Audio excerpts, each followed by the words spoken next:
अस्सलामुअलैकुम, आप देख रहे हैं डायरेक्ट लाइन। मैं हूं जवेरिया ज़ैद। नाज़रीन, एक नया हफ्ते का आगाज़ हो चुका है और प्रोग्राम में हम जिन 3 टॉपिक्स को डिस्कस करने जा रहे हैं उनमें सबसे पहले हम बात कर लेंगे फ़ील्ड मार्शल सैयद आसिम मुनीर की, जिन्होंने नेशनल डिफेंस यूनिवर्सिटी का दौरा किया और उन्होंने national security and war course करने वाले मुसल्लह फ़ौज के जो फारिगुल तहसील अफसरान थे उनसे खिताब किया। उन्होंने कहा है कि सिविल और फ़ौजी इदारों में जो हम आहंगी है वो बहुत ज़्यादा ज़रूरी है। साथ ही साथ उन्होंने ये भी कहा है कि भारत ऑपरेशन सिंदूर के दौरान अपने मुकर्रर करदा फ़ौजी अहदाफ हासिल करने में नाकाम रहा है। उन्होंने कहा कि जंग मीडिया बयानात, दरामदशुदा फैंसी जंगी सामान या सियासी नारों से नहीं जीती जाती, बल्कि जंग यकीन मुहकम, पेशा वराना काबिलियत और ऑपरेशनल शफाफियत के ज़रिए जीती जाती है। जंग इदारों की मजबूती और कौमी अज़्मो हौसले के ज़रिए जीती जाती है। प्रोग्राम के पहले हिस्से में हम फील्ड मार्शल की गुफ्तगू को ही उस पर गौर करेंगे और उसको ही डिस्कस करेंगे। आज की दूसरी स्टोरी में हम जिक्र करेंगे स्पीकर पंजाब असम्बली मलिक मोहम्मद अहमद खान का, जो कहते हैं कि आइन का आर्टिकल जो 62 और 63 है ये आमरीत की निशानी है, वो इसके खिलाफ है और इसको निकाल कर बाहर फेंकने की बातें कर रहे हैं। उन्होंने स्पीकर के इख्तियारात पर भी बात की है, अहलियत और नाअहल होने वाले लोगों का भी जिक्र किया है। पैनल के सामने सवाल ये रखेंगे कि असम्बली का जो फ्लोर होता है वो अवामी मसाइल हल करने की जगह होती है, लेकिन अब ये लड़ाई झगड़ों का मरकज़ नजर आ रहा है। असम्बली की हुर्मत बरकरार रखने के लिए आखिर क्या इकदाम उठाने की जरूरत है, और इसके साथ साथ स्पीकर की जो गुफ्तगू है उसको भी देख लेंगे कि वो क्या कहने की कोशिश कर रहे हैं। प्रोग्राम के आखिरी हिस्से में बात होगी पाकिस्तान तहरीक इंसाफ की, जो कि 10 मुहर्रम के बाद तहरीक चलाने का ऐलान तो कर चुके हैं। तहरीक का एजेंडा क्या होगा, इसको लीड कौन करेगा और क्या वाकई तहरीक चलाई भी जाएगी या नहीं, पैनल की राय इस पर जान लेंगे। डिस्कशन का आगाज़ करते हैं और अपने पैनल का तारुफ आपसे करा देती हूँ। नसीर वाग़ साहब ने स्टूडियोज़ में मुझे ज्वाइन किया है, इसके साथ साथ मोहम्मद आदिल साहब हमारे मौजूद हैं और अब्दुल्ला गुल साहब भी आज के डिस्कशन का हिस्सा होंगे। आगाज़ करूँगी आदिल साहब आपसे। फील्ड मार्शल साहब ने जो गुफ्तगू की है आज उसको हम देखेंगे। एक तो उन्होंने ऑपरेशन सिंदूर की नाकामी के बारे में बात की है, भारत को उन्होंने बड़ा एक आईना दिखाया है और उन्होंने कहा है कि जंगें सिर्फ बड़के मारने से नहीं जीती जाती, बल्कि जंगें जीतने के लिए कुछ और तरीक़ेकार हैं जो कि अपनाए जाते हैं। साथ ही साथ उन्होंने इंपॉर्टेंट बात ये की है कि सिविल और फ़ौजी इदारों के दरमियान जो हम आहंगी है वो होना बहुत ज़रूरी है। आपसे ये जानना चाहूँगी कि दौरे हाजिर में इन इदारों के दरमियान कितनी हम आहंगी आप देख रहे हैं और वाकई कितनी ज़रूरी होती है ये हम आहंगी?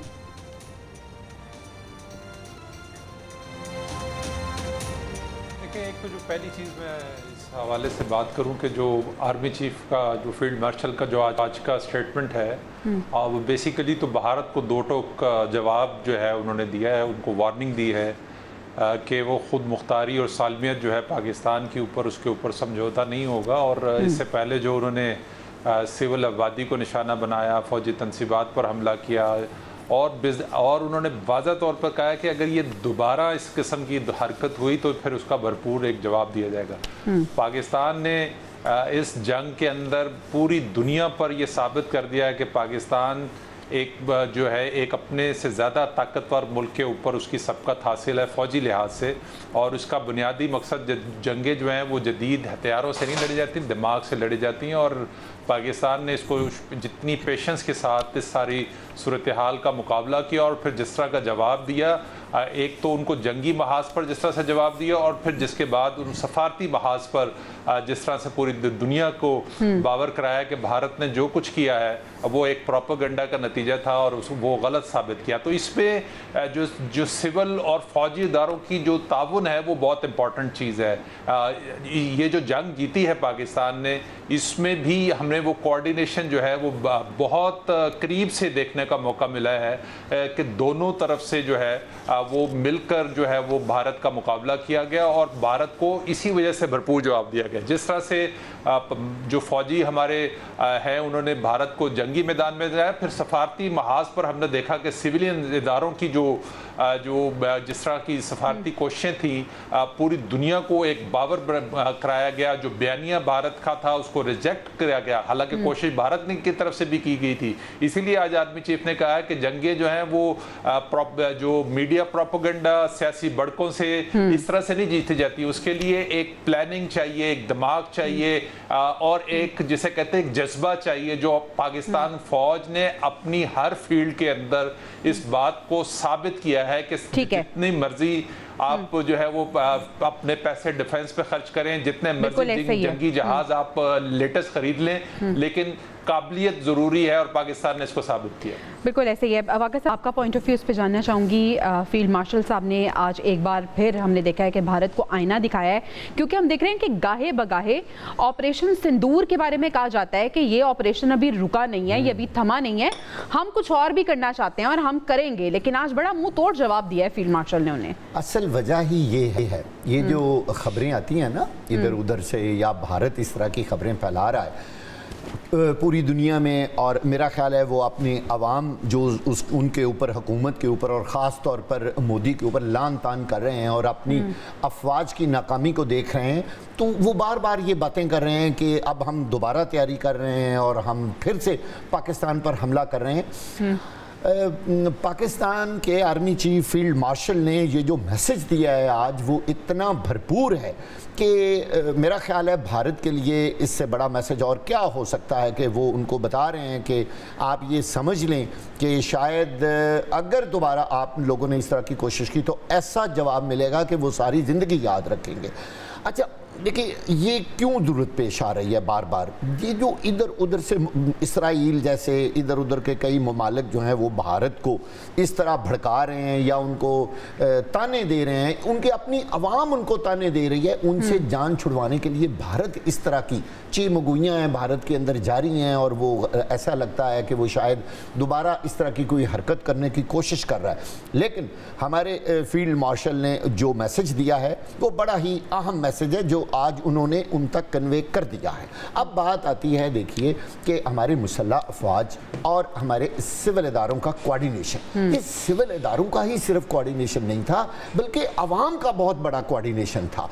इस पूरे ऑपरेशन में पाकिस्तानी अवाम ने अपनी मुसल्लह अफवाज के साथ खड़े होकर और तमाम सिविल इदारों ने जिस तरह अपनी सपोर्ट, अपनी मदद, अपनी कामयाबी उनके साथ मिलाई है और उस तरह उन्होंने अपनी मुसल्लह अफवाज को कामयाब कराया है, ये दुनिया की मेरा ख्याल है कि बहुत बड़ी मिसाल है। ठीक है, बिल्कुल बिल्कुल ऐसी हमने देखा कि ऑप्शन बुनियादन मरसूस की अगर हम कामयाबी की बात करें तो पूरा क्रेडिट जो है वह फ़ौज पाकिस्तान को जाता है, लेकिन कोऑर्डिनेशन आपने बिल्कुल दुरुस्त फरमाया कि हमारी तमाम इदारों की और अवाम की कोऑर्डिनेशन, हमारी तमाम तर जो जज्बात हैं और तमाम तर हमारी जो दुआएं थी वो हमारी फ़ौज पाकिस्तान के साथ थी। लेकिन गुल साहब, हमने ये देखा कि भारत जो है उसने उम्मीदें किसी और तरफ लगाई हुई थी, उसने दीगर ममालिक, खास तौर पे अगर हम अमेरिका की बात करें तो ये कहना बजा नहीं होगा कि उसने अपनी उम्मीदें अमेरिका पे लगाई हुई थी, उन्हें उससे इसराइल से बड़ी ज़्यादा उम्मीदें थी और उसके हथियार भी इस्तेमाल किए। लेकिन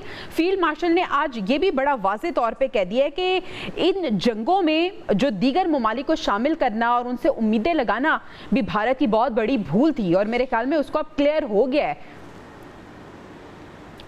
बिस्मिल्लाहिर्रहमानिर्रहीम, बहुत शुक्रिया। इससे दो बातें साबित होती हैं। पहली बात यह है कि नेशनल डिफेंस यूनिवर्सिटी एक इंतहाई अहम इदारा है जिसके अंदर ब्रिगेडियर से मेजर जनरल जो बनते हैं वो लोग आते हैं, सिर्फ पाकिस्तान के नहीं बल्कि पूरी दुनिया से, जो जिसमें यूरोप के भी ममालिक हैं, जिसके अंदर एशियाई ममालिक भी हैं, फार ईस्ट के भी लोग हैं, वो यहाँ से फारुगुल तहसील होते हैं। और इसका मतलब यह है कि वो अपने अपने मुल्क में अहम तरीन कमांड्स के ऊपर जो है वो जाते हैं। तो ये एजाज़ तो पाकिस्तान का है। अब इस पे वहाँ बात करना इस मौजू पे, इसका मतलब यह है कि पाकिस्तान एक पैगाम दुनिया भर के लिए देना चाहता था। जाहिर है कुछ चीज़ें जो है वो मीडिया के सामने आई हैं और कुछ मीडिया के सामने नहीं आई, जो कि वहाँ सबूत और शवाहिद रखे गए हैं लोगों के सामने। ये बातें पूरी दुनिया के अंदर जो है अब तश्तबाम हो गई कि भारत को शिकस्त फाश हुई। अब दूसरी बात यह है कि जो उम्मीदें उनकी थीं, आपको याद होगा कि वज़ीर आज़म शहबाज शरीफ साहब ने ये बात कही थी कि हम एक ही वक्त में दो ममालिक से जंग लड़ रहे थे, एक इसराइल से और एक भारत से लड़ रहे थे। तो इसराइल से जंग हम कैसे लड़ रहे थे? मेरे ख्याल में हीरोप और हीरोन ड्रोन्स जो थे वो जिस तरीके से जो स्वाम अटैक आया ड्रोन्स का, हमें मालूम है कि वो भारत की कैपेबिलिटी और कैपेसिटी से बियॉन्ड है। दूसरी जानिब जो है भारत को ज़ाहिर है ये अपनी टेक्नोलॉजी हासिल करना और टेक्नोलॉजी पे अबूर हासिल करना दो मुख्तलिफ बात है। यानी कि आप क्वालिटी के ऊपर नहीं जा रहे बल्कि क्वांटिटी पे जा रहे हैं। तो क्वांटिटी के अंदर ठीक है आप ज़्यादा होंगे, क्वालिटी में पाकिस्तान ने साबित किया। लेकिन आज के दिन ये बयान क्यों आया, ये बड़ा अहम है। इसकी पीछे वजह यह है कि कल उनके deputy chief of army staff जो हैं जनरल राहुल सिंह, उन्होंने ये एतराफ़ किया कि ये जंग जो है उसमें उनको शिकस्त हुई, उनके जो राफेल थे वो गिरे, उनको जो है नुकसानात हुए। और फिर आपने देख लिया कि भारत ने 250 लोगों के जो जहन्नम वासिल होने का एतराफ़ कर लिया कि पाक भारत जंग के अंदर 250 लोग जो है वो वहाँ जहन्नम वासिल हुए और उनको मेडल से नवाजा जा रहा है, जिनमें 4 पायलट्स भी मौजूद हैं एयरफोर्स के और साथ ही साथ 6 वो लोग हैं जो S-400 के ऊपर तैनात थे। तो फिर यह तो पाकिस्तान का इसका मतलब है मौका बिल्कुल सही है। भारत झूठ बोलता रहा कि हमें तो कोई नुकसान नहीं हुआ। इससे पहले आपको याद है कि इंडोनेशिया में उनके जो दिफाई अताशी थे उसने ये कहा कि हमारे राफेल गिरे और हमें जो है वो रोक दिया गया, वरना तो हम पता नहीं क्या कर लेते। झूठ बोलते हैं बिल्कुल बिल्कुल। असल बात अब्दुल्ला साहब आपका पॉइंट आ गया। आदिल साहब इसी को मैं कंटिन्यू करना चाहूंगी। भारत जो कि हमेशा सच को छुपाने की कोशिश करता है, अब जब हकीकत खुद वो बयान कर रहे हैं तो इसके पीछे क्या मुहर्रिकात हो सकते हैं? ये इंटरनेशनल प्रेशर है क्योंकि भारत सिफारती महाज पे भी हमने देखा बुरी तरह नाकाम हुआ और इंटरनेशनली भी उसको बहुत ज़्यादा सुक्की का सामना करना पड़ रहा है। तो क्या यही वजह है कि अब खुद वो सच बताने पे मजबूर हो गए हैं?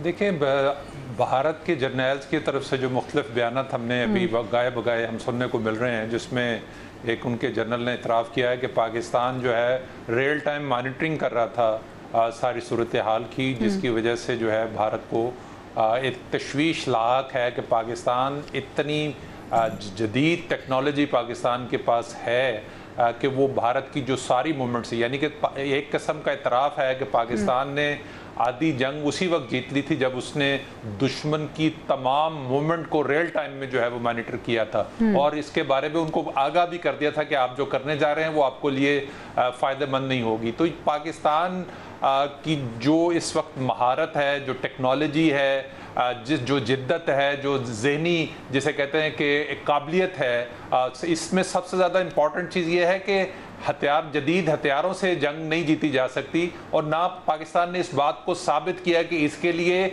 एक जो है वो जहानत आपके पास होनी चाहिए, आपको जो समझ होनी चाहिए, वक्त और हालात के मुताबिक फैसला करने की कुव्वत होनी चाहिए कि आप किस तरह से दुश्मन को किस वक्त पर जवाब देंगे और किस वक्त पर उसको जो है वो उसको दांतों जाने चबवा देंगे।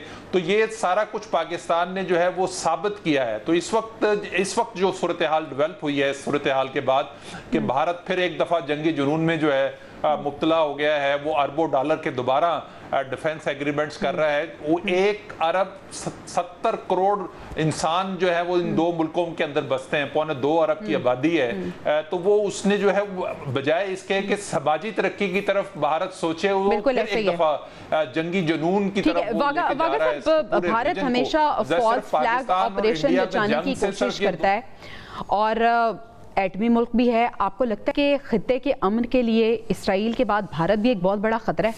जितने झूठे इस तरह के ऑपरेशंस भारत अब तक कर चुका है, जैसे पहलगाम का था, इससे पहले भी वो इस तरह के 1-2 वेंचर्स कर चुका है और हर इस तरह के जाली ऑपरेशन में वो बुरी तरह नाकाम रहा है। उसको यकीनी तौर पर उनके अंदर लोग जो अपोजिशन के उनको कह रहे होंगे कि जब आपके मुंह पे कालक मली ही जानी है तो आप ये काम ही ना करें। तो बात ये कि अभी जो भी उनका नुकसान हुआ है, जो देखिए जो राफेल गिरे हैं, दूसरे तैयारे गिरे हैं, ये किस तरह छुप सकते थे? लेकिन उधर से फ्रांस चीख रहा है कि आपने हमारे बनाए हुए हथियारों को आपको इस्तेमाल करना ही नहीं आया, बल्कि उन्होंने उनकी क्रेडिबिलिटी तबाह कर दी, फ्रांस का नुकसान कर दिया, उनके वो तैयारा जो उनके जहाज बनाने वाली कंपनी है उसके शेयर्स किस बुरे तरीके से गिरे। तो पंजाबी कहते ने कि जदों चंद चढ़दा है ना सारे वेख लेंदे ने, ये चांद छुप नहीं सकता था। इस वजह से अब भारत सारा कुछ खुल के बता रहा है कि हम अब उन लोगों को मेडल्स दे रहे हैं। अंदाजा करें, आपको याद होगा एक चाय पीकर भी गया था पायलट पाकिस्तान से, याद है ना आपको, अभिनंदन, उसको भी जाकर उन्होंने बहुत बड़ा मेडल दिया था। मैं हैरान था, मेडल के साथ साथ उसकी जिंदगी पे एक पूरी मूवी बन रही है, बन गई। ये है भारत का काम, ये है उनका असल चेहरा। मैं हैरान हूं कि वो अपने नाकाम तरीन ऑपरेशंस पर मूवीज बनाता है और अपने नाकाम तरीन पायलट्स और जो फौज के लोग हैं उनको वो अपनी नाकामी को कामयाबी साबित करता है और उनको मेडल्स देता है। ओ भाई, उनको मेडल्स आप किस चीज के दे रहे हैं और उनको आप प्रमोट कर रहे हैं? अच्छा अब्दुल्ला साहब, ये बताइए कि जो बुरी तरह से भारत को शिकस्त का सामना करना पड़ा मार्का हक में, भारत यकीनन ये भुला नहीं पाएगा, इस सदियों भुला नहीं पाएगा, लेकिन इस सुबकी से बचने के लिए आपको लगता है कि पाकिस्तान को चौकन्ना रहना होगा, ये मजीद फॉल्स फ्लैग्स ऑपरेशन कर सकता है? और आज जो हमारे फील्ड मार्शल साहब ने जवाब दिया है वो इसी तनाजुर में दिया है। देखिए, चौकन्ना पाकिस्तान बिल्कुल मौजूद चौकन्ना है, उसको मालूम है, क्योंकि भारत ने जब शिकस्त खाई है वाज़े मैदान जंग में, ये उसके लिए भी एक बड़ा मेरे ख्याल में अचंभे की बात थी, क्योंकि वो इस रौम में थे कि हम बहुत ज़्यादा ताकतवर हो गए हैं और यही वजह थी कि उन्होंने पूरी दुनिया में जो इमेज का कायम किया था वो टार्निश हो गया। दूसरी जानिब जो है, दहशतगर्दों का सहारा लेके उन्होंने बाकायदा सी पैक, डिस्ट्रॉय सी पैक के नाम से एक जो है वो प्रोजेक्ट लॉन्च किया है, जिसका $1 बिलियन उन्होंने जो है वो बजट रखा है, जो BLA को, इसी तरीके से TTP को और दीगर जो फितनतुल हिंदुस्तान, जो फितनतुल खारिज हैं या दीगर हैं, वो उनको इस्तेमाल करके जो है पाकिस्तान के अंदर डिस्टेबलाइजेशन का प्रोसेस जो है वो काम कर रहे हैं। आपने देख लिया कि कुछ दिन से जो है बाकायदा दहशतगर्दी के वाकयात में इजाफा हुआ, लेकिन क्योंकि कामयाब तरीन हिकमत अमली है उसके नज़र में ज़ाहिर है नुकसान भी हुआ हमारा, लेकिन हमने 30 दहशतगर्द जो थे वो जहन्नम वासिल किए। तीसरी जानिब जो अब ये इनके फॉल्स प्रोपेगेंडा बना लेना फिल्में, अभिनंदन जो है उसका नाम फिल्म का होना चाहिए है अभिनंदन, क्योंकि हमने जो उसके साथ किया था ना वो उनको पता है अच्छी तरीके से। अभी वो दिफाई बजट अपना $82 बिलियन से जो है $89 बिलियन कर लें। मैंने पहले भी आपके प्रोग्राम में कहा था कि ये जंग जो है ये जंग बंदी नहीं, ये सफ बंदी है। इसी वजह से वो नया अटला खरीद रहा है, अभी जारियत जो है वो जारी रखेगा। पाकिस्तान बिल्कुल चौकन्ना है, सिफारती महाज के ऊपर भी उनको दुनिया के अंदर रुसवाई का सामना हुआ और अस्करी तौर पर तो जो हुआ वो तो एक मेरे ख्याल में तारीख का हिस्सा बन गया। जहाँ तक इंटरनेशनल मीडिया का है वो आप देख लें, मॉन्डे अखबार जो है वो फ्रांस का और इसी तरीके से जो दीगर अखबारात हैं, न्यूयॉर्क टाइम है, वॉशिंगटन पोस्ट है, द गार्डियन बरतानिया का है, वो क्या कह रहे हैं? वो कह रहे हैं कि king of the skies Pakistan air force है और राफेल गिरे हैं। खुद रशिया जो है वो उनको आड़े हाथों ले रहे हैं कि यार तुमने S-400 तक हमें एक्सेस दो ताकि हम चेक करें कि मामला S-400 का खराब है या तुम्हारे चलाने में खराबी है। तो वो भारत जो है एक्सेस देने से डिनाई कर रहा है। बिल्कुल ऐसे सिफारती मास पे भारत को खासी सुबकी का सामना करना पड़ा है। आदिल साहब, ब्रिक्स इजलास की अगर हम बात करें तो उसमें भी भारत जो है उसको एक झटका लगा है, क्योंकि पहलगाम की बात तो हुई है लेकिन उसमें पाकिस्तान का कहीं पे जिक्र नहीं आया। फिर चाइना और रशिया की तरफ से उसमें शिरकत भी नहीं की गई, वो भी एक जवाब है कि कोई भी इस चीज़ को सीरियस नहीं ले रहा। आप ये बताइएगा कि फौजी तसादुम में मार खाने के बाद भारत, जिसने इंडस वाटर ट्रीटी जो है उसको मुअत्तल कर दिया, उसके बाद अब पानी को वो हथियार के तौर पर इस्तेमाल करने की कोशिश कर रहा है, इसमें किस हद तक ये कामयाब होगा?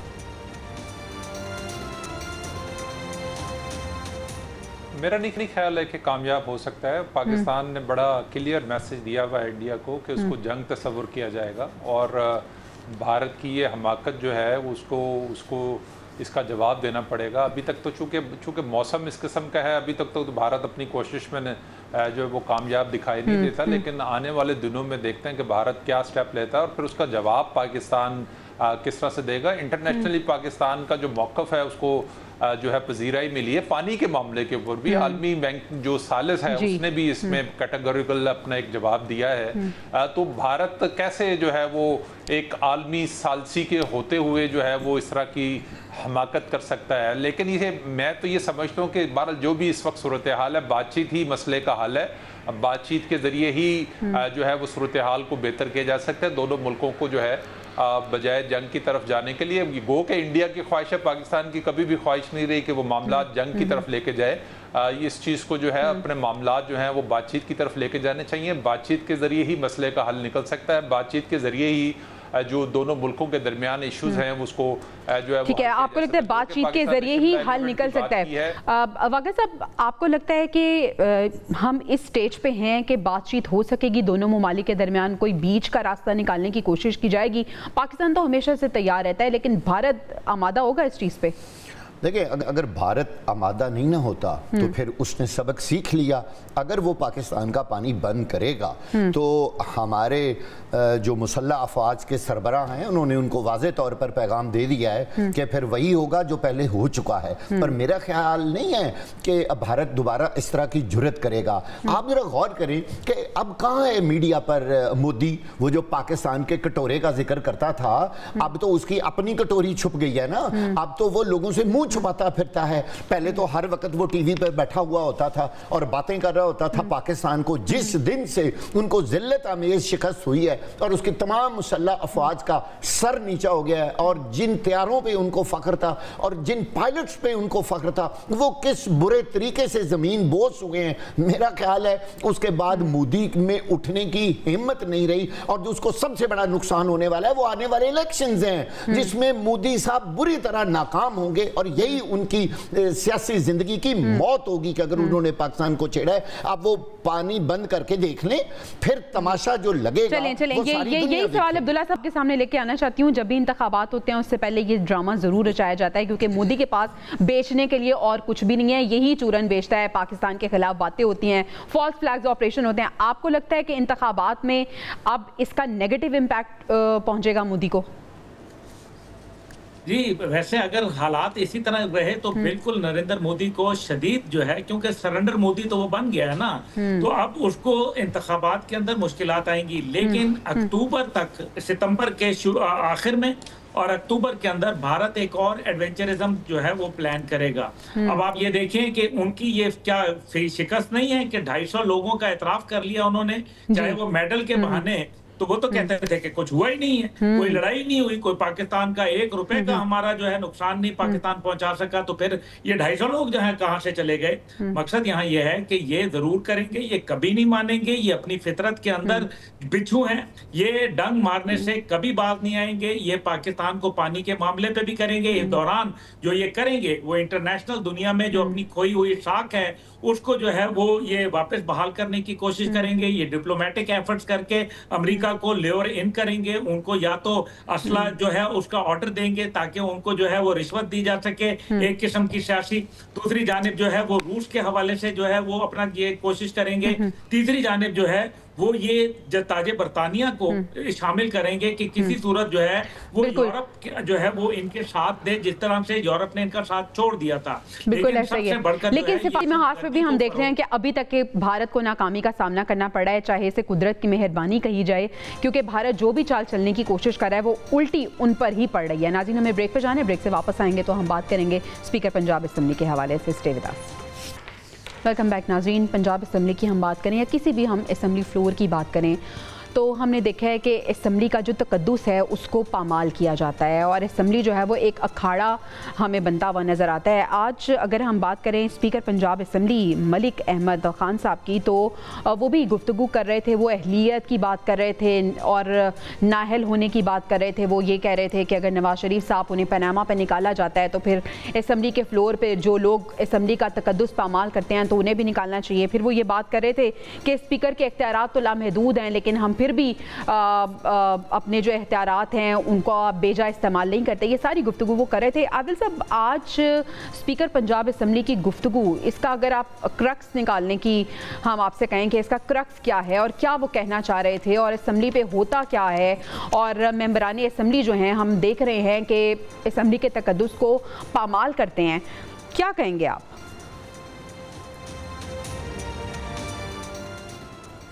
देखिए, जब से तहरीक इंसाफ जो है वो पार्लिमानी सियासत का हिस्सा बनी है 2013 के बाद से, अगर आप ऑनवर्ड देखें तो पार्लियामेंट के अंदर इससे पहले भी पीपल्स पार्टी और नून के दरमियान जो है वो होता था पार्लियामेंट के फ्लोर के ऊपर बहुत सारा एहतजाज हमने देखा। लेकिन 2013 के बाद जब से तहरीक इंसाफ पार्लिमानी सियासत का हिस्सा बनी है तो ये इसके अंदर शिद्दत आई है, बदतमीज़ी आई है, लड़ाई झगड़ा हुआ है, मारकुटाई आई है।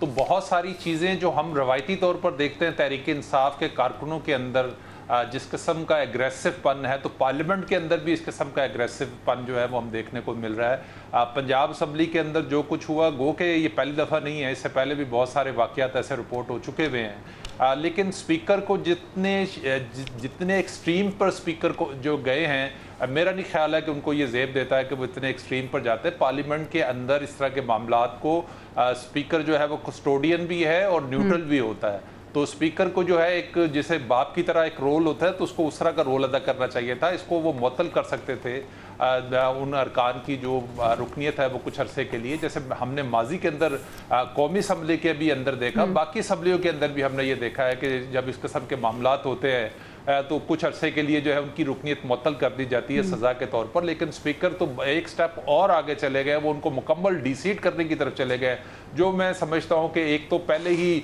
जो बची कुची जमहूरियत जो रह गई है उसको उसका भी बेड़ा गर्क जो है वो करने की कोशिश की जा रही है। पंजाब के अंदर डिक्टेटरशिप मेरा नहीं ख्याल है कि स्पीकर को ज़ेब देती है। उनको जो है मामले को खुश उसलूबी के साथ तय करने की कोशिश करनी चाहिए थी, बैठना चाहिए था। जिन अरकान ने ये हरकत की है उनके खिलाफ एक्शन ज़रूर होना चाहिए कि वो दोबारा इस किस्म की हरकत ना करें, लेकिन मेरा नहीं ख्याल है इतना स्ट्रिक्ट एक्शन एक्सट्रीम पे जाना। ठीक है वाक़ई साहब, वो कहते हैं अगर वज़ीर आज़म को गलत बयानी पर नाअहल किया जा सकता है तो ऐवान को तमाशा बनाने वालों को क्यों नहीं किया जा सकता? आपकी क्या राय है इस पर? गलत बयानी बिल्कुल और चीज़ है, और असेंबली के अंदर अगर इस तरह के वाक़यात होते हैं, आदिल साहब ने बिल्कुल ये बात तो दुरुस्त की है कि ये इस जमहूरी निज़ाम का बाकायदा हिस्सा है। अच्छा, ये पाकिस्तान में ही नहीं, पूरी दुनिया की असम्बलियों में हमने वीडियोस देखी हैं कि वहाँ भी इस तरह के हंगामा आराई, कुर्सियाँ मार रहे हैं, बहुत बड़े बड़े हंगामे होते हैं। और ये कोई पहली दफ़ा वाक़या नहीं हुआ, इससे पहले भी मैं तमाम पार्टियों की बात कर रहा हूँ। यानी जब PTI की हुकूमत थी तो अपोजिशन इस तरह करती थी, अब अगर नून लीग की हुकूमत है तो वो ऐसा कर रहे हैं, पीपल्स पार्टी की हुकूमत। भाई ये तो इस असेंबली का एक बहुत ही अहम जुज़्व बन चुका है कि अपोजिशन ने इस तरह का अपना रवैया अपनाना है। लेकिन इंतहाई माजरत के साथ अगर आप इस चीज़ को इस चीज़ से रिलेट करें कि अगर कोई बंदा झूठ बोले कौम से, या वो चाहे इमरान खान हो, चाहे नवाज शरीफ हो, चाहे शहबाज शरीफ हो, और अगर वो फ्रॉड करता है, झूठ बोलता है, करप्शन करता है, अगर उस बात को इस बात के इक्वल समझना है तो मेरा ख्याल है जनाब स्पीकर साहब ये बहुत बड़ी ज्यादती होगी। असेंबली के अंदर हंगामा आराई करना और बात है, पूरी कौम से झूठ बोलना, मैं बार बार कह रहा हूं अगर इमरान खान झूठ बोलेगा तो उस पर भी वही हद लागू होनी चाहिए, वही कानून होना चाहिए। वो इमरान खान हो, वो शहबाज शरीफ हो, वो आसफ अली जरदारी हो, वो बिलावल भुट्टो हो, वो कोई भी हो, मौलाना फजल रहमान ही क्यों ना हो। तो भाई बात ये कि आप जरा देखें कंपैरिजन क्या है। और आखिरी बात है, असेंबली का काम तो लॉ मेकिंग है, आप कानून साजी तो कर ही नहीं रहे। बताएं ना कि असेंबली ने आज तक कौन सा कवानीन जो नए बनाए हैं और कितने अबॉलिश किए हैं। आप इस वक्त अंग्रेजी दौर के कवानीन CRPC और PPC आपकी जो चल रही है वो 1865 की जो हमारे अवाम के ऊपर लागू है, आप उनको तब्दील करें ना, नए तकाजों के मुताबिक कवानीन सामने लेकर आए। आप यहाँ तो अरकान असेंबली के ज़हन में एक बात है कि हमने फंड्स लेने हैं, आप ना तो लोकल बॉडीज का इलेक्शन होने दे रहे हैं ताकि वो नीचे से डेवलपमेंट करें, उनको फंड्स जाए, नहीं ये काम हमने नहीं करना। एक तरफ अब्दुल्ला साहब नाअहल करने की बात कर रहे हैं आइन के आर्टिकल 63 के इस्तेमाल करके, दूसरी तरफ ये कह रहे हैं कि मैं तो इन आइन का आर्टिकल जो 62 और 63 है मैं इसके बिल्कुल ख़िलाफ़ हूँ, ये तो आमरीत की निशानी है, मैं शदीद मुखालिफ हूँ, इसको निकाल के बाहर फेंक देना चाहिए। देखिए कंफ्यूजन तो है मौजूद। जो मलिक अहमद साहब हैं बड़े अच्छे आदमी हैं, मेरे दोस्त भी हैं, लेकिन यह है कि कंफ्यूजन उनकी मौजूद है। दूसरी बात यह है कि मेरे ख्याल में कुछ फैसला साजों ने फैसला कर लिया है कि ये मामलात नहीं चल रहे, और जाहिर है चाहे वो पंजाब हो चाहे फेडरल हो, ये मामलात नहीं चल रहे। और अगर ये मामलात नहीं चल रहे तो जाहिर है पाकिस्तान को इस टाइम पे कोई और सिस्टम की ज़रूरत है। जिस तरह से अभी कहा गया बड़ा अच्छा कि कानून साज असेंबली का काम है कि वो कानून साजी करे, लेकिन कानून साजी के ऊपर तो हम चाहे माजी की हुकूमतें हों या मौजूदा हो, उसके अंदर हमने कानून साजी के ऊपर कोई तवज्जो नहीं देखी, जिसके नतीजे हैं वो आपके सामने हैं। और जाहिर है फिर जब सिर्फ बंदर बांट एक ही बात के ऊपर ये लोग इकट्ठे हो जाते हैं कि जब इनकी मुराद के अंदर इजाफा हो तो ये सब एक ही थाली के चट्टे बट्टे बन जाते हैं। अफसोस ये बात यह है कि इस टाइम पे डी सीट करना जो है वो मुझे बड़ा वाज़ेह नजर आ रहा है, डी सीट हो रहे हैं और लग रहा ये है कि इस टाइम पे जो एक नया सिस्टम है वो आने को है और ये जो मौजूदा तर्ज जमहूरियत है जिसको मैं कई अरसे से कह रहा हूँ कि ये सिस्टम और पाकिस्तान इकट्ठा नहीं चलेंगे, अब उनको मेरे ख्याल में अमली जामा जो है उसके ऊपर पहनाया जा रहा है। आपको आने वाले दौर में कुछ जो है नई तरामीम जो है वो नजर आएंगी वफाक के अंदर और फिर उसके रॉ के अंदर बैठ के जो फैसले होंगे वो आप देखेंगे और ये तर्ज जमहूरियत बहरहाल इसको आप खैर बात कहने का वक्त हो चुका है। आदिल साहब, तर्ज जमहूरियत की बात कर रहे हैं अब्दुल्ला साहब, मौजूदा तर्ज जमहूरियत को आप किस तरह से देख रहे हैं? और तरमीम हुई जिसको बहुत ज़्यादा अपोज किया गया, तनकीद भी हुई और फिर ये बाज़गश्त भी है कि मज़ीद तरामीम होंगी। आपको लगता है कि आने वाले दिनों में मज़ीद तरामीम भी होंगी?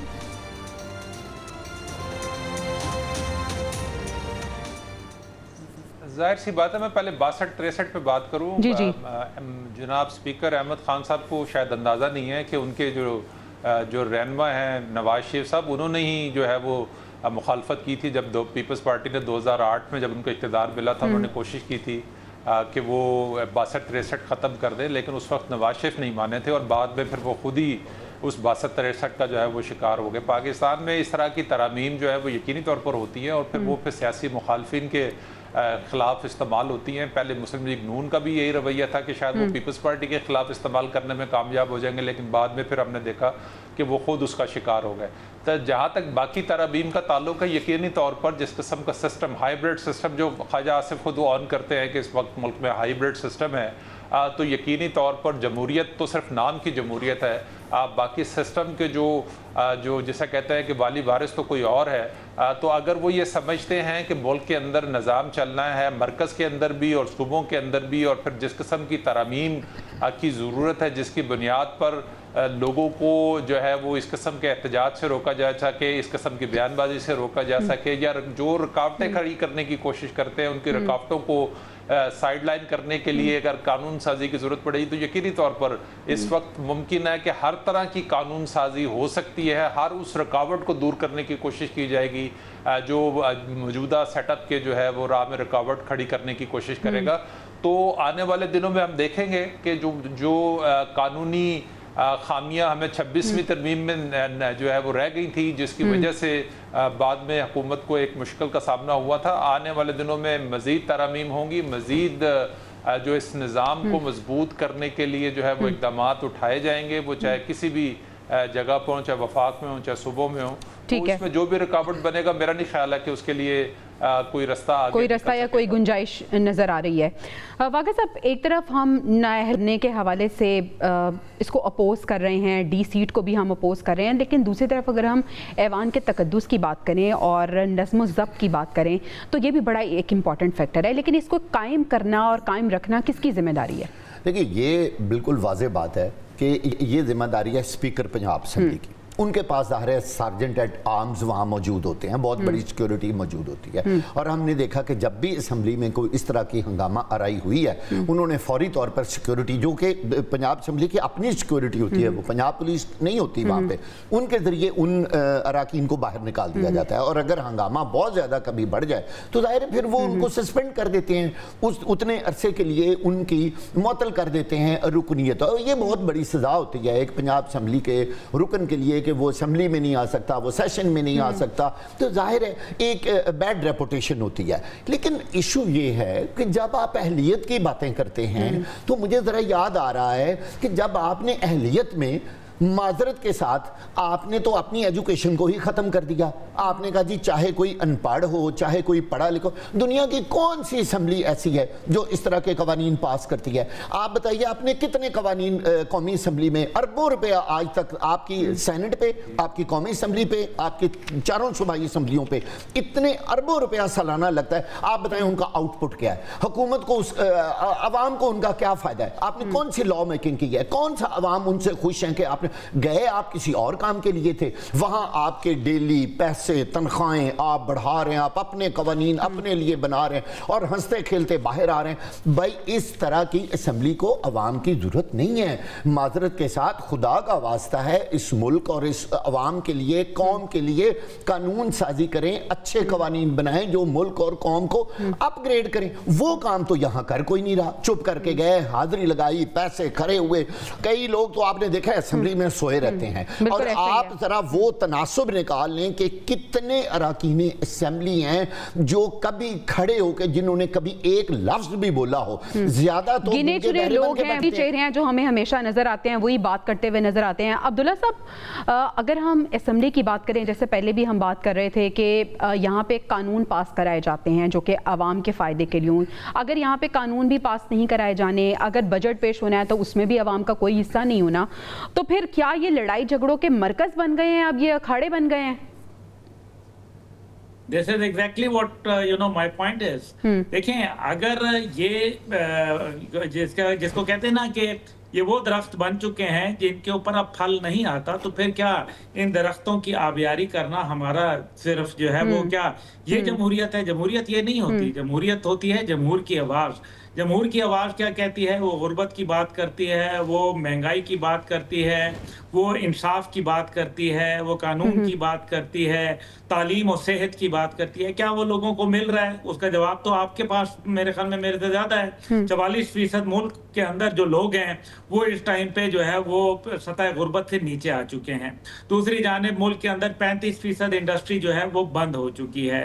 बेरोजगारी बढ़ गई है। 8 लाख के करीब नौजवान जो है वो हर साल गैर मुल्कों में जो है वो नकल मकानी कर रहे हैं। तो ये क्या आप इसको जमहूरियत कहते हैं? ये सिर्फ अपने मराद के लिए, अपनी ज़ात के लिए जो कानून के ऊपर अमल दरामद करना, कानून बनाना और मुल्क को दरपेश चैलेंजेस से निपटना। लेकिन हम ये देखते हैं कि वो अगर इमरान खान साहब का दौर हो तो वो कहते हैं कि जनाब ISI की मदद से मैं 29 बिल एक रोज में पास करा लिया करता था। क्या बात है! मतलब ये एक जमहूरी मुल्क के जमहूरी वजीर आजम बात कर रहे हैं और फिर जो अब हो रहा है वो किसी से क्या ढका छुपा है? मसला यहाँ ये नहीं है।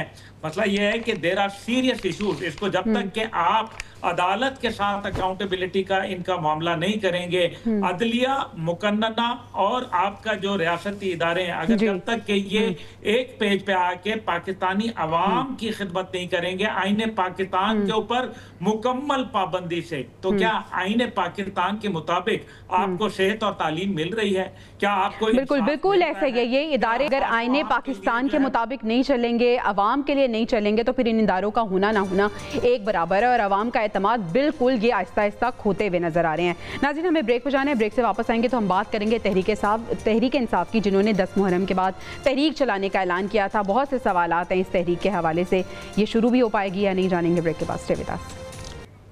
Welcome back. नाज़रीन, पाकिस्तान तहरीक इंसाफ की बात करते हैं। अगर हम उनके रहनुमाओं की बात करें तो एक दूसरे पे कोई ट्रस्ट नहीं करता, कोई भरोसा नहीं है और हमें फॉरवर्ड ब्लॉक बनते हुए भी नज़र आ रहे हैं। कोई कुछ बात कहता है, कोई कुछ बात कहता है, लेकिन ये ऐलान किया गया था कि 10 मुहर्रम के बाद तहरीक चलाई जाएगी और उस पर पूरी पार्टी अपेरेंटली कहा गया था कि एक पेज पर है। आदिल साहब, सवाल ये है कि पाकिस्तान तहरीक इंसाफ जिस तहरीक चलाने का ऐलान कर चुकी है, क्या वो तहरीक का आगाज़ हम होता देखेंगे? उसका एजेंडा क्या होगा? उसको लीड कौन करेगा? क्या होगा तहरीक का जो ऐलान किया था उसका आगाज?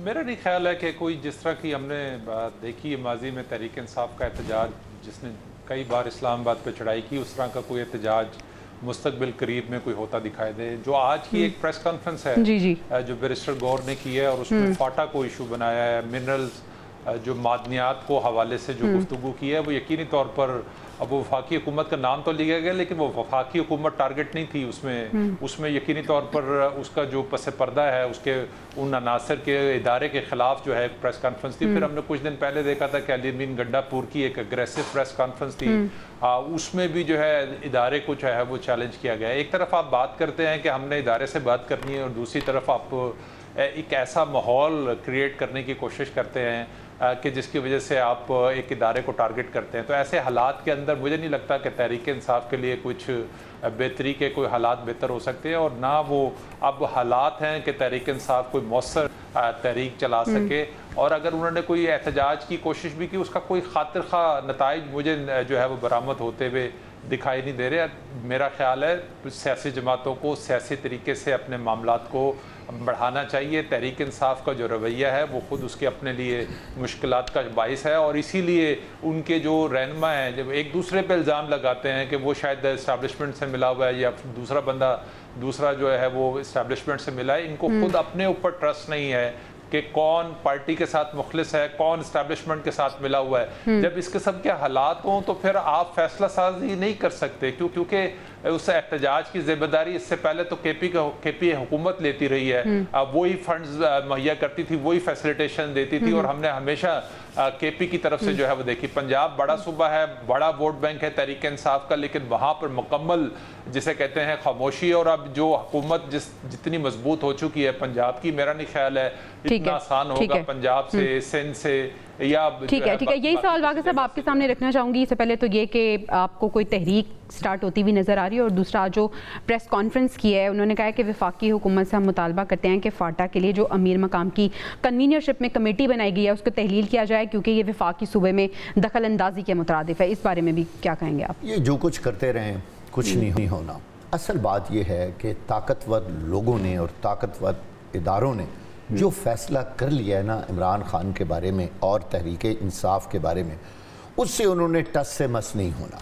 ये जो तहरीकें हैं ना, दरअसल ये पीटीआई को ज़िंदा रखने की एक कोशिश की जा रही है। अच्छा। कि जो वर्कर्स हैं वो शायद ये समझ रहे हैं कि सब कुछ सो गया है, कुछ भी नहीं हो रहा, और इमरान खान की रिहाई के लिए कोई कुछ नहीं कर रहा। ये जो मौजूदा लीडरशिप है पीटीआई की, ये अपने वर्कर्स को वो यकीन और एतमाद दिलाने की एक नाकाम कोशिश कर रही है कि शायद हम उनको ये बता सकें कि हम जिंदा हैं और हम बहुत कुछ कर रहे हैं बानी पीटीआई के लिए और हम बड़े उनके साथ लॉयल हैं। लेकिन मैं पूरे यकीन से कह रहा हूँ कुछ नहीं होना, कोई तहरीक कामयाब नहीं होनी। उसकी वजह यह है कि जो बहुत मजबूत ऊपर के इदारे हैं उन्होंने इस तरह की किसी तहरीक को चलने ही नहीं देना।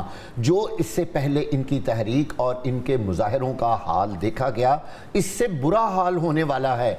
और इस वक्त हुकूमत भी मजबूत है और ऊपर से इदारे उससे भी ज़्यादा मजबूत हो चुके हैं। लिहाजा ये एक नाकाम कोशिश होगी। अगर पीटीआई ये काम करेगी तो उससे वो नताइज उनको नहीं मिलने वाले जो उनका ख्याल है, क्योंकि हालात ही ऐसे नहीं है। मैंने एक दफ़ा पहले भी कहा था, ये मौसमी तहरीक चलाने वाला नहीं है। लोग तो हब्स और गर्मी से मर रहे हैं, और सड़कों पे आके इस गर्मी में कौन एहतजाज करेगा और किस वजह से करेगा, वो लोगों के सामने कोई चीज़ ऐसी नजर नहीं आ रही। लीडरशिप खुद टूटी फूटी है और तकसीम शिकार है। अब्दुल्ला साहब, तहरीक इंसाफ खुद को जिंदा रखने की कोशिश करी है वागा साहब के मुताबिक। आपको लगता है कि तहरीक इंसाफ सियासत के मैदान में अमली तौर पे नाकाम होती हुई नजर आ रही है? देखिए, तहरीक इंसाफ जो है वो बिल्कुल बुरी तरीके से फेलियर हुआ है, और कौन है उनके अंदर जो स्टैब्लिशमेंट का आदमी नहीं है। अभी कम से कम मुझे तो ये बातें ना बताई जाएं। मुझे मालूम है कि कौन क्या करता है और कौन क्या नहीं करता। दूसरी जानिब जो है वो एक बात तो बड़ी वाज़ेह है कि ये मौसम भी है। फिर आपको याद होगा कि महमूद खान अचक रही के सरबराही में भी जो है वो एक चलना था ना काम, तो फिर वो ईद के बाद कहा, फिर उसके बाद वो बड़ी ईद गुजर गई, फिर दोबारा छोटी ईद आई, फिर उसके बाद बड़ी ईद गुजर गई। तो 2 साल से तो ये ड्रामा चल रहा है, कुछ भी नहीं हुआ। तीसरी जानिब जो उनके अंदर है वो चाहते ही नहीं है कि वो इमरान खान बाहर आए। उनके अपने लोगों को पता है कि अगर इमरान खान बाहर आएगा तो उनकी जो रोजमर्रा की रोटी रोजी लगी हुई है, सियासत चली हुई है, कोई टीवी पे आना जाना है, वो भी खत्म होगा। ये तहरीक इंसाफ अपने आप को जिंदा रखने की कोशिश नहीं कर रही। तहरीक इंसाफ जो है वो फारिग हो चुकी है, लेकिन वो अपने आप को खबरों में रखने की कोशिश कर रही है। कभी कहती है कि जी नवाज शरीफ साहब जेल में जाके मिल रहे हैं। बाबा, नवाज शरीफ ने क्यों जाना है जेल में मुलाकात करने? उनको कौन सी ऑब्लिगेशन है? मुल्क जैम हो गया, पहिया जाम चल रहा है। मुल्क के वफाकी दारुल खिलाफा हैं जितने भी, उनको जो है वो सील कर दिया गया, जिस तरह MWM ने किया था। तो क्या हो गया? कौन सा जलसे जुलूस हंगामा? ये सोशल मीडिया पे जो चाय की प्याली में तूफान जो है वो मचा रहे हैं, ये कब तक चलेगा? इसलिए ये अटर नॉनसेंस के अलावा कुछ नहीं है। और फिर आखिरी बात यह है कि जब अमेरिका से जो उनको कोई खैर की खबर आनी थी, वो अमेरिका से भी खैर की खबर नहीं आई, बल्कि जिनके वो मुखालिफ थे उनको डोनाल्ड ट्रंप ने खाने पे बुला लिया। तो बात ही खत्म हो गई। कौन सी तहरीक इंसाफ और कौन सी रिहाई और कौन सी तहरीक, मैं भी इधर हूँ, ये भी इधर हैं, देखते हैं कौन सी तहरीक। वो पश्तो में कहते हैं द गज द मैदान, मैदान भी है, गज भी, आओ नाप लेते हैं। चलें आदिल साहब, भी तहरीक इंसाफ की जो बढ़के ऐलानात हैं और तहरीक चलाने के बारे में जो खबरें थी, फेस सेविंग के मुतरादिफ हैं, इसके अलावा और कुछ नहीं?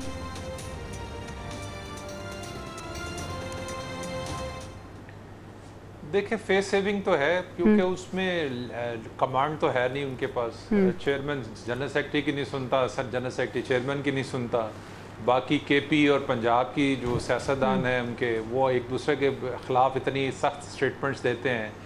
तो इस तरह के हालात में कैसे एक तहरीक का मतलब ये है कि एक यकजहती नज़र आनी चाहिए पार्टी के अंदर, उसकी बुनियाद पर ही कोई मूवमेंट बन सकती है ना।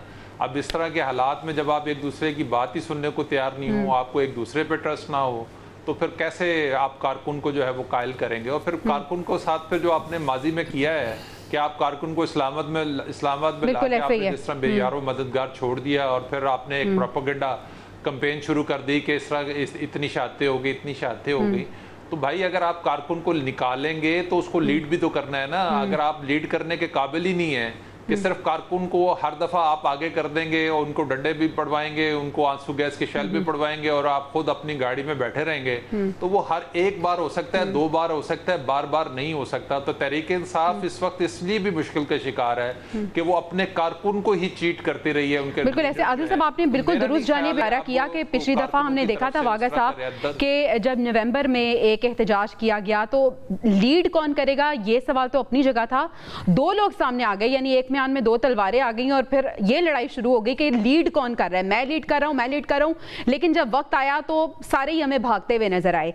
सवाल अब ये भी है कि पाकिस्तान तहरीक इंसाफ की, हम इसलिए इस तहरीक की बात कर रहे थे कि जो पिछली प्रेस कॉन्फ्रेंस की थी उसमें जब सब लोग इकट्ठे थे तो उन्होंने कहा कि पहली बार ऐसा हुआ है कि इस चीज पे हम सब एक पेज पे हैं। तो लगता है कि एक पेज पे इसकी वजह ये है, देखें, ये सब लोग बानी पीटीआई को ये यकीन दिलाने की कोशिश कर रहे हैं कि हम आपके लिए भरपूर शॉर्ट आंसर अब्दुल्ला साहब से कोशिश कर रहे हैं। जी जी। और आप ये देखिए कि बानी पीटीआई भी बार बार यही मुतालबा करते हैं अंदर बैठ के कि आप बताएं आपने क्या किया है। वो जब भी अली अमीन गंडापुर से नाराज हुए तो सिर्फ इस बात पे नाराज हुए कि आपने मेरी रिहाई के लिए प्रॉपर तहरीक नहीं लगाई। आखिरी सवाल, शॉर्ट आंसर अब्दुल्ला साहब, रिहाई के लिए कोई कोशिश कर रहा है दिलो जान से बानी पीटीआई की रिहाई के लिए? मेरा ख्याल है उनके अपने घर वाले भी नहीं कर रहे। अच्छा। और वो जो एक पेज वाली बात है वो बिल्कुल दुरुस्त कही है, वो इसलिए क्योंकि ये सब एक पेज के ऊपर हैं और उस पेज का नाम है एस्टेब्लिशमेंट, ये सब उसके पेज पे हैं। चलें ठीक है नाज़रीन, मेरे पैनल की राय आपने जानी। प्रोग्राम से इजाज़त दीजिए, इंशाल्लाह आपसे कल मुलाकात होगी अल्लाह ने के बाद।